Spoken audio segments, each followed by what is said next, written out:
And it makes so foolish what politicians have said all the time, that they're following the science. There is no such thing as the science, but even if there were, you would need to balance it by other considerations, because the government isn't just there to do what so-called experts tell them.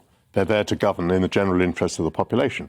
And that means you have to weigh medical considerations against economic considerations, against mental health considerations, and so on. So all of that I agree with you on.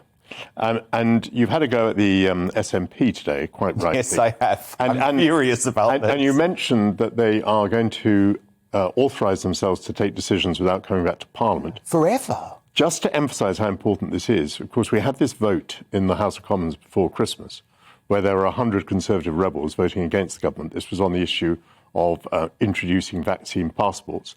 That scared Boris Johnson. He thought at the time, by the way, that he might lose the leadership of the party over that, because if there are 100 rebels, there could easily be 54 letters.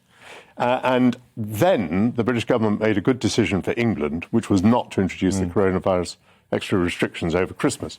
So that emphasises the importance of not allowing governments to have authoritarian powers. You must have parliaments there that can second-guess them. Is it because your point being, presumably, that if it wasn't for those backbench rebels, that Boris possibly would have listened to Sage and we would have had some sort of Christmas lockdown? Yes, and we now know quite a lot about, I think we know quite a lot about the Prime Minister's state of mind, which is that when he doesn't agree with things, he nonetheless feels bound to go along with them. And I have some sympathy, by the way. If you've got a lot of medics saying to you, look, Prime Minister, unless you introduce these restrictions, this is what's going to happen. There are going to be 6,000 deaths, 5,000 deaths, or whatever. And when it comes to the public inquiry, all our advice to you will be published.